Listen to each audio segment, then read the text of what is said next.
Meet Harry, our barn cat that's not living in the barn. We rescued him from a little rescue program at our local vet because Mia wanted a kitten for Christmas, and now he's already getting so big and I'm allergic to him, but he still lives in the house. Side note, it was almost impossible to get a kitten for Christmas. Yes, it was. If you ever want, Joel just flushed the toilet. If you ever want to get a kitten for Christmas, start in the summertime. Well, especially during the pandemic. Yeah. Because everybody wanted a kitten for Christmas, I guess. But we found out about this adoption program, and someone had actually dumped Harry in the woods with one of his little siblings, and he needed a home, so that's how we got Harry. Right, so we're going to do a Q&A today. Kind of give you old times. Like old times. Give you a kind of a intro to Farmstead, Maid Farmstead Q&A. So. Yes, because we haven't filmed really that much since we moved, or like why we moved, or because we lived at the beautiful lake house and we loved it, and then all of a sudden we moved. So a lot of people are like, why did you move? Well, let's start with that question. So many people care. No. So we moved on September 22nd, 2020. Everyone thought we were crazy for selling a house and buying a house in the middle of the pandemic, but on August the 1st, I think. First weekend in August. Yeah. I saw this place on the Realtor app and showed it to Shelly, thinking nothing of it. And Shelly called me back, or sent me a text back, said that she booked an appointment to go see it. So I guess we were going to go see it. And then, yeah, we came and saw it like day after that, or? Yeah, a couple of days after that. Chris sends me or shows me listings all the time. Well, not anymore. You're not allowed to anymore. After this place, I deleted the app. Did you? Yeah. Good.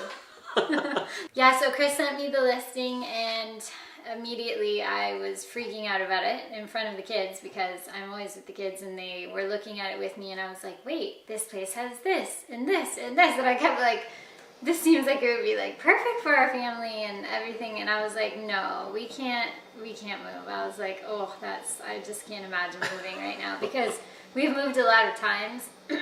And so in our last move to the lake house was a big one, because it was moving like 3 hours away. Harry's down there. But I wanted to go look at it anyway, so I booked an appointment and I called Chris and I was like, we're going to go see it. So that's how it started. That is how it started. And then we ended up selling really fast. We had the best real estate agent. Shout out to Sarah.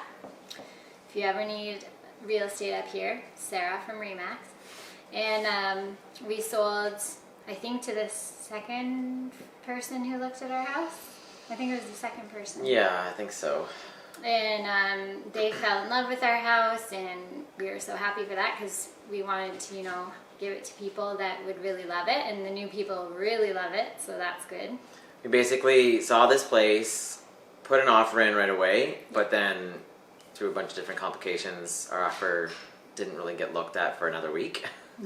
And so when our offer was, we kind of knew it was hopefully going to be accepted, because we kind of found out that there wasn't any other offers and that kind of thing. So we already had started like, okay, let's get our house ready to list, because I think we're going to do this. And so we already started like throwing everything out and purging. Yeah, we brought like a dump trailer, got rid of all kinds of stuff, purged, moved everything that we could like out of the house up into our loft in the garage. We repaired walls, we painted, we just did as much as we could, and then we sold like pretty much 3 weeks or so after we looked at this place. Yeah.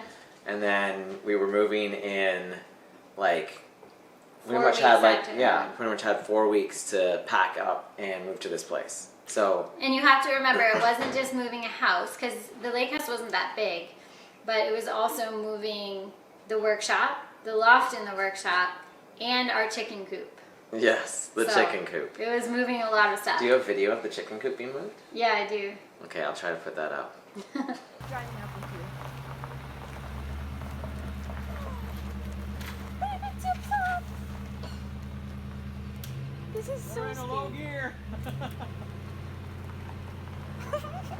my gosh.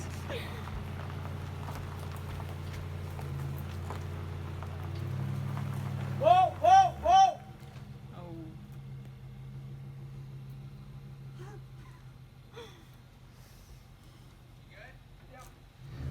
Is it bad that you're touching Oh those? my gosh. No. Look No? at the tires on it.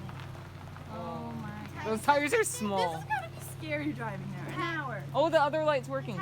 Oh, good. Are they roosting? I wonder if they are.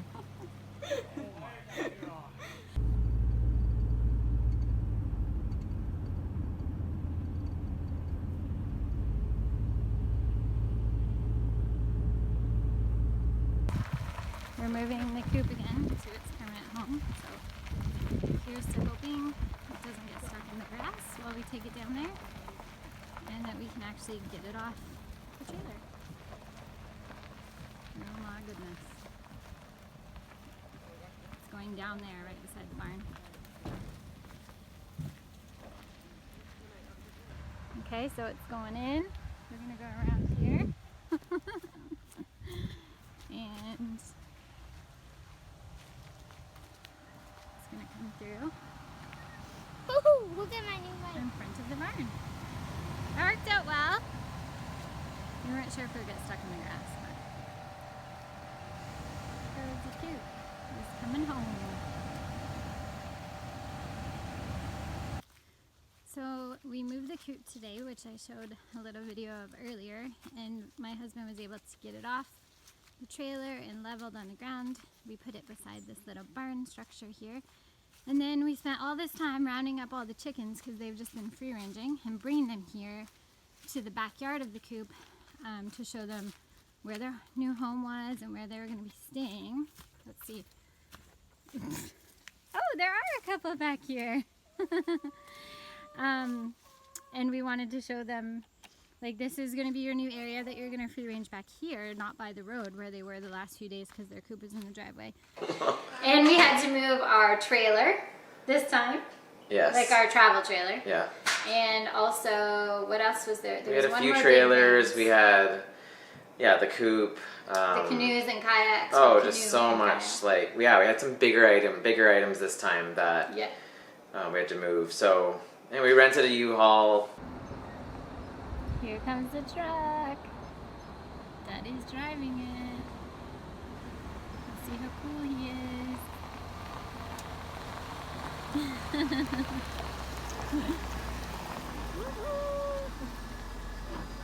And a whole bunch of friends. We didn't rent them, but they came. Thank goodness for Yeah. friends helping.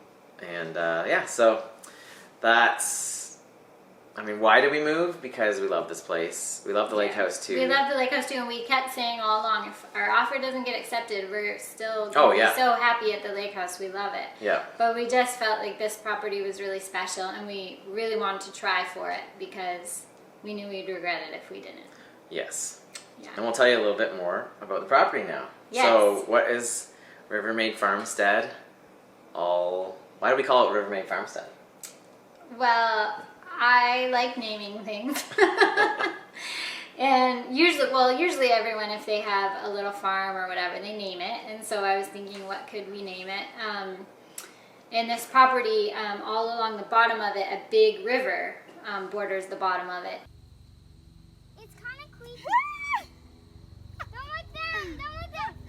Don't catch me.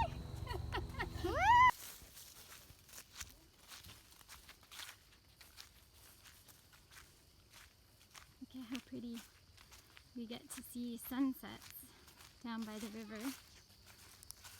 And the fall colors are coming out.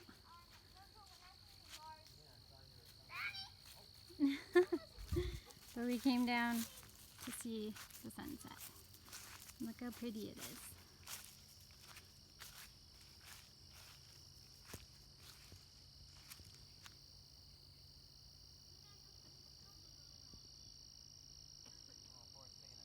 You can hear Ben coughing, and Chris just said Forrest took a dump. So it's beautiful.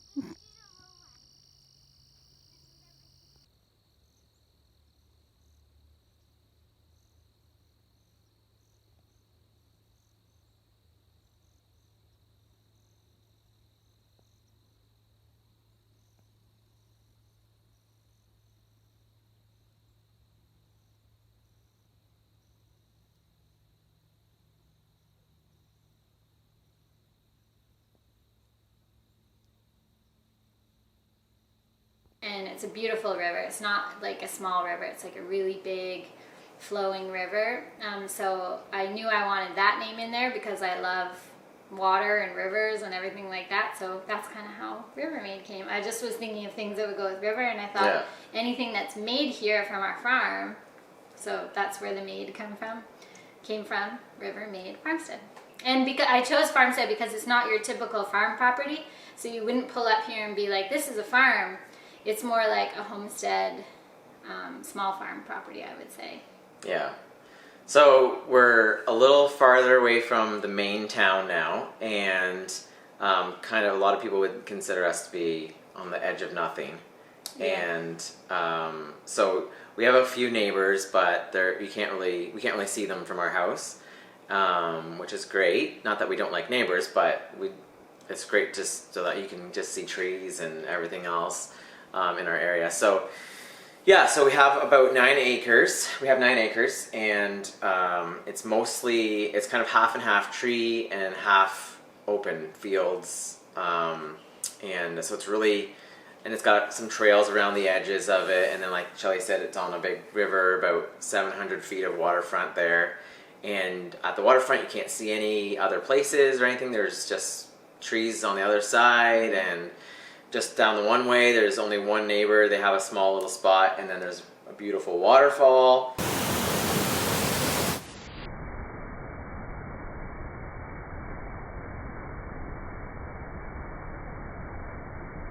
Winding river. It's really gorgeous, and so, I mean, the day that we came here, it was a beautiful, sunny day, and so the whole thing just looked amazing. And it looks amazing now too. It'd be nice if it was warmer, but. Yeah, we can't actually see the river right now because it's frozen.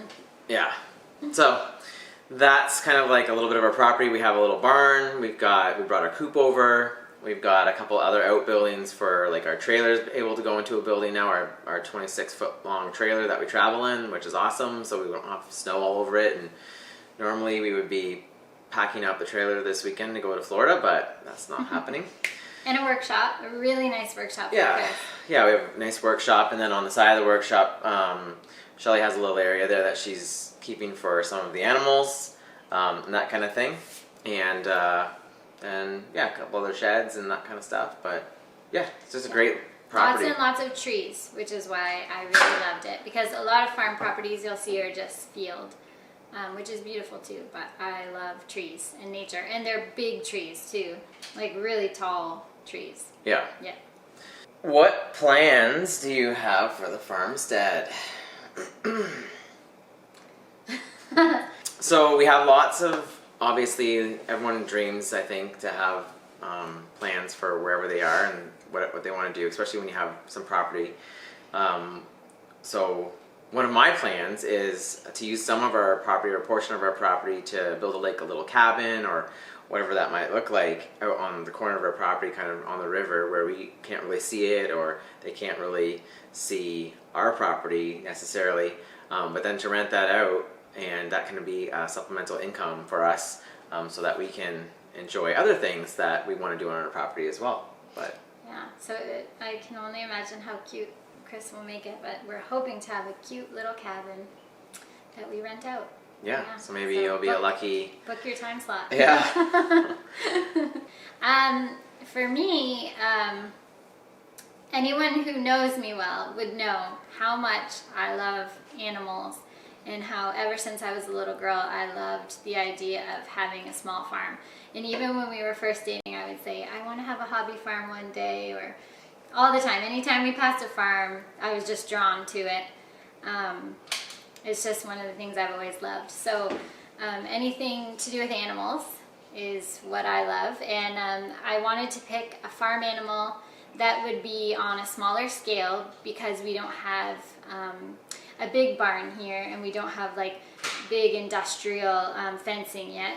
And so when I was researching, one of the animals that I was really drawn to was goats, because they're smaller. They eat less than cows and horses. They poop smaller too, which is easier to clean up. And they're just all around just a little bit easier than a bigger livestock animal to get started with farming. So that's what I chose, was goats, and we have 4 goats right now, and my plan is to keep them in milk so that I can make products with their milk. So we're hoping to do like organic goat's milk soap and lotions and all that kind of stuff. So I'm really excited about that. Yeah. And we have like 1 million chickens too. Yeah, so That's just for that's fun. the next question. What animals do we currently have on the farmstead? We have chickens. How many? I think we have 17 chickens. They kind of come and go. Well, not too many have gone. No, Well, some roosters and yeah. yeah. But one leaves and one comes. Yes. We do trades, and We've done some trades. But yeah. somebody wants a rooster, and someone's hen isn't getting along somewhere. So Yeah. So we have the coop right now, and then we also have some silkies and younger chickens in my workshop area coop. And then Ben and Mia have a bunny. They're Holland Lop rabbits, and their plan is to breed them right now. Hopefully, the girl is actually already expecting baby bunnies in a couple of weeks around Valentine's, and so they're really excited about that. So the kids do everything for the rabbits. I don't do anything for them unless they ask me to help with something like finding out information or whatever, or I buy their rabbit food for them. And then what else do we have? We have the goats. And we have a kitten now. We still have Forrest. He's laying right at our feet. Forrest is the best dog ever, and we love him. And he loves farm life. Like, he is obsessed. He's sleeping right now. he's sleeping. And he really needs a haircut right now.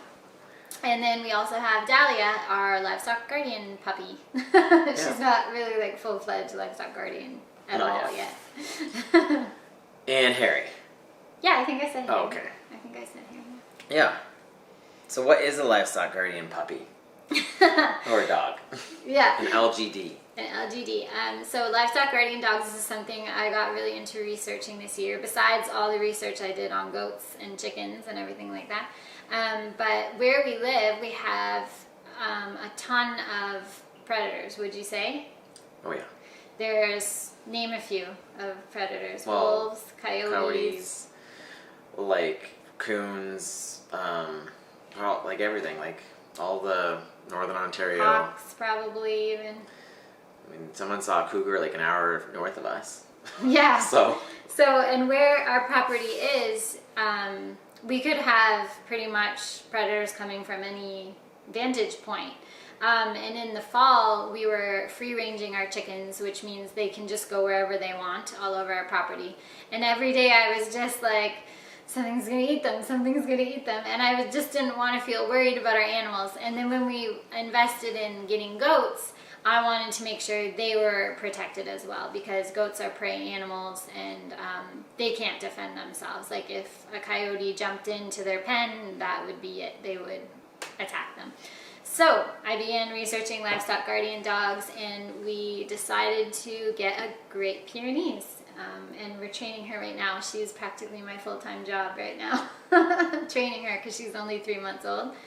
But she's really, really cute and smart, and I think we already showed pictures of her, right? yeah. Yeah. Well, she's been on our previous videos too. But yeah, so she doesn't guard anything yet, but she's on the right track to hopefully guarding one day when she's a bit older. Yes. What animals, if any, do you think you'll add to the farmstead in the future? Try anything different? I right now have only plans to stick with the goats until I'm quite established with the goats and am doing it well and know everything about it and everything. So I don't have any plans for different animals besides goats and chickens right now. But you do. No, Mia does. What does Mia want? Mia wants a horse. Oh, yes. We might consider getting a horse if we get a new barn and some fencing on our property, which would be key to having a horse. Yeah. And then we may try doing like pigs at some point. Maybe just start with a couple to see if we like them or not. Turkeys is something that you thought about doing. I've thought about it. Yeah. I've done more research on it though, and now I'm not sure. Okay. I forgot about quails. We'd like to do quail. Yeah, that's pretty much another little chicken. Yeah. Quails are not really like a big animal. They're Yeah. just like mini chickens that lay cute little eggs. Yeah. But other than that, nothing crazy at this point. No emus or Well, llamas. you thought about a donkey. Maybe a donkey. They're also Maybe the donkey to be a friend for the horse. they're also guardian animals as well. So They can be. yeah. So that's all the questions we're going to answer today. But if you have any more questions, we want to do another Q&A in a little while. And so just shoot us some questions below, and we'll try to answer those in the next Q&A. Yeah, we just thought we'd introduce the farmstead a little bit because some people are like, why did you move? The lake house was so nice, and now you have all these animals. So sometimes it's just good to just share what you're doing, and yeah, we're really happy with what we're doing, and I'm so happy with my animals because I've always wanted to have animals, so, and a little farm. There you go. And I couldn't do it without Chris because he made all the fencing. He does all the building stuff for them. I do all their day-to-day care and everything like that, but he does all the building stuff. Just made me that nice milk stand too, which we just tried out for the first time today. Yes. We brought A few adjustments to be made. yeah, but it's really good. We brought our pregnant goat up there just to like get her used to it, and we could feel her babies kicking, which was really cute. I was like, how many babies are in there? I'm gonna say 1 or 2. Baby video coming soon. But they can have 4 or 5. Oh boy. So I hope she doesn't have that many because I don't know if she would be able to take care. Anyone have a guess how many babies Paisley's gonna have? I'll have to get a picture of her belly and then Yeah. maybe We'll do you can guess. guessing. All right. Thanks for watching, everyone. We'll see you on the farmstead next time. Have a great week. Peace out.